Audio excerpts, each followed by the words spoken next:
Olá, vamos iniciar a aula de pulsoterapia para os pênficos.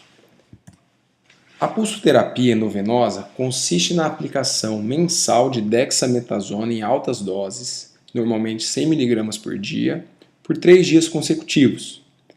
Ela pode ser realizada associada ou não à ciclofosfamida, que normalmente é aplicada em um dia na dose de 500 mg por dia. Quando há associação entre a dexametasona e a ciclofosfamida, nós chamamos o pulso de DCP. Normalmente a ciclofosfamida é aplicada no segundo dia, mas não é uma regra obrigatória. Além disso, desses pulsos mensais endovenosos, deve-se manter doses diárias orais de prednisona, 0,5 mg por quilo por dia, e ciclofosfamida, 50 mg por dia. Normalmente essas doses são mantidas durante todo o tratamento da pulsoterapia. O primeiro pulso descrito, DCP completo, foi idealizado pelos indianos e consiste em 4 fases. A primeira fase é o período no qual você aplica doses mensais de dexametasona e ciclofosfamida e durante a qual o paciente mantém lesões ativas. A partir do momento que o paciente entra em remissão, nós entramos na segunda fase. Durante esse período, o paciente realiza mais 9 pulsos mensais, ou seja, internações, até que ele consolide seu tratamento. Portanto, ele passa de uma fase de lesões ativas na primeira fase para lesões em remissão na segunda fase, onde são mantidos mais 9 pulsos, idealmente em 9 meses, mantendo a ciclofosfamida oral diária e realizando o desmame da prednisona durante essa fase. A partir do momento que ele realiza esses 9 pulsos, ele passa para a terceira fase. É a fase no qual ele realiza acompanhamentos ambulatoriais e são mais 9 meses de manutenção de ciclofosfamida, 50 mg por dia, e doses mínimas de prednisona, normalmente 5 mg por dia. Ao final desse período, o paciente entra em observação clínica, que é a quarta fase, onde ele não tem lesões e não necessita mais das medicações. Aqui nós podemos ver visualmente, em gráfico, o DCP. Esta é a primeira fase, onde os pacientes fazem os pulsos até entrarem em remissão. A partir da remissão clínica, o paciente inicia os 9 meses de consolidação, na segunda fase. Nesse momento, ele inicia o desmame gradativo, lento, da prednisona. E a terceira fase, ele está com dose mínima de prednisona e 50 mg de ciclofosfamida oral. Caso ele chegue nesse período sem lesões, todas as medicações são suspensas e ele passa para a quarta fase, onde é apenas uma observação clínica. Temos também o pulso com apenas dexametasona. Este pulso normalmente é feito para os pacientes em idade reprodutiva ou naqueles que têm contraindicação à ciclofosfamida. Ele segue exatamente os passos do DCP.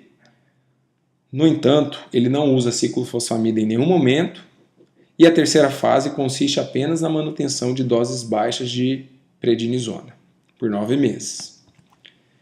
Nós temos a representação gráfica, mostrando a primeira fase, onde há pulsos mensais de dexametasona. A partir da remissão, ele entra na segunda fase, onde são 9 pulsos mensais, e onde a gente começa de maneira bem gradativa o desmame da prednisona. A terceira fase é a prednisona oral, preferencialmente em doses mínimas. E ele entra na quarta fase, a partir do momento que ele atinge todo esse período, sem nenhuma lesão clínica, entrando em observação e ficando sem nenhuma medicação. A professora Ana, através dos estudos das publicações dos indianos, notou que havia um trabalho onde eles compararam o pulso tradicional com 4 fases com o DCP curto ou mini DCP. Nesse formato, não há a segunda fase. Ela é suprimida, sendo que os pacientes passam diretamente da primeira fase para a terceira fase. Ou seja, os pacientes com lesões pulsam mensalmente e no momento em que eles entram em remissão, eles vão diretamente para o ambulatório. E eles fazem mais 9 meses de ciclofosfamida oral 50 mg por dia e o desmame da prednisona é realizado nesse período. A partir do momento que eles completam 9 meses sem lesões, eles entram para a quarta fase, ou a última fase, onde eles não têm lesões e já param as medicações.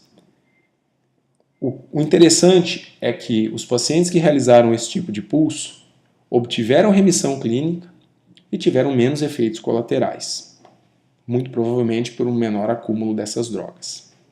Aqui uma representação gráfica mostrando o DCP curto ou mini DCP, onde nós temos pulsos até remissão, depois nós pulamos diretamente para a terceira fase, onde o paciente vai para o ambulatório tomando ciclofosfamida oral, e onde é realizado o desmame lento e gradual da prednisona, até ele chegar à quarta fase. Nós temos um cuidado maior com esses pacientes, pela chance ligeiramente maior deles terem recidiva.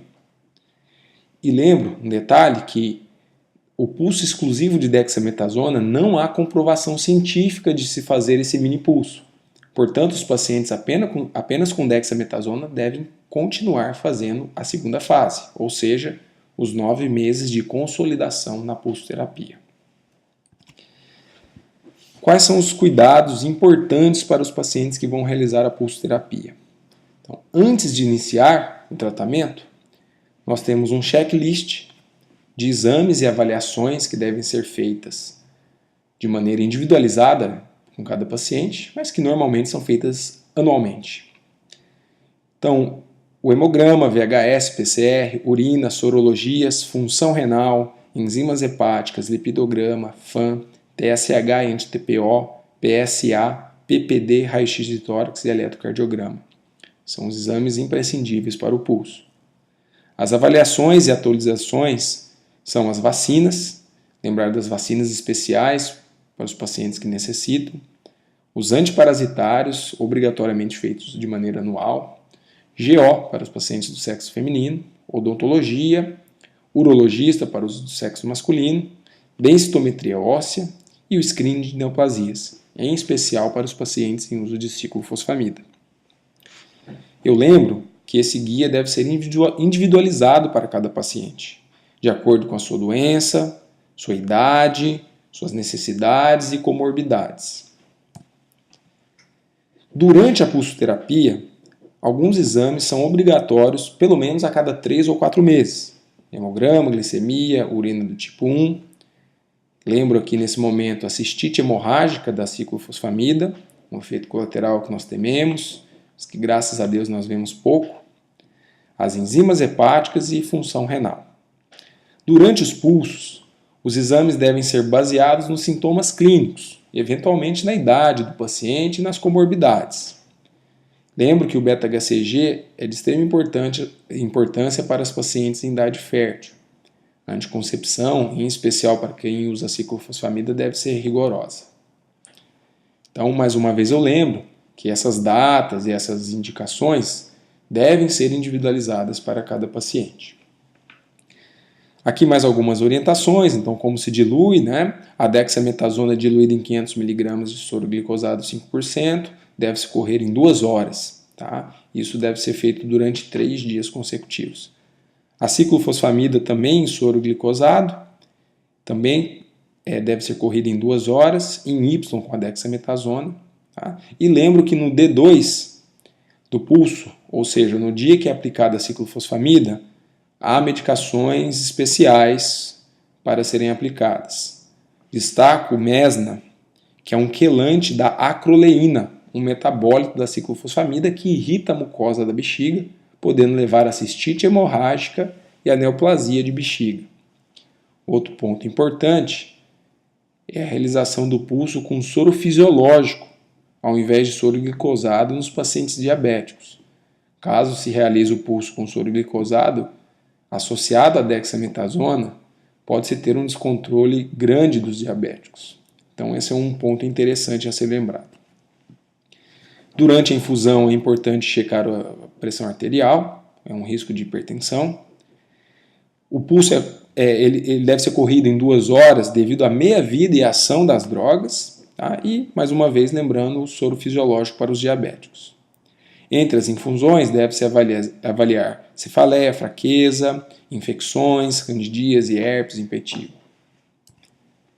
Outro ponto interessante que deve ser realizado de maneira anual é o uso de antiparasitários.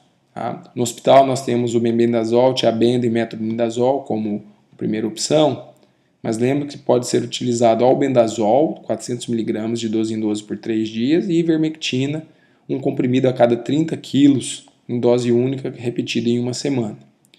Lembro também do protetor gástrico, o omeprazol, principalmente para os pacientes em uso de prednisona, que é super importante, e a reposição com cálcio e vitamina D, a prevenção da osteoporose. Por fim, lembro que é extremamente importante nós termos um bom controle do prontuário dos pacientes com pênfigo. Nós temos que lembrar da forma clínica, como que iniciaram as lesões, a data de início, a data do diagnóstico, de onde o paciente é, haja visto que nós temos pênfigos endêmicos. É importante explorar o histórico familiar desses pacientes, deixar bem anotado o anátomo patológico, a imunofluorescência direta e indireta, quando disponível, ELISA, os regimes terapêuticos prévios, o regime terapêutico atual, quando que se iniciou a pulsoterapia. É importante anotar todas as datas de pulsoterapia, para nós termos noção se o paciente tem feito de maneira regular, tá? E o número de pulsos após a remissão.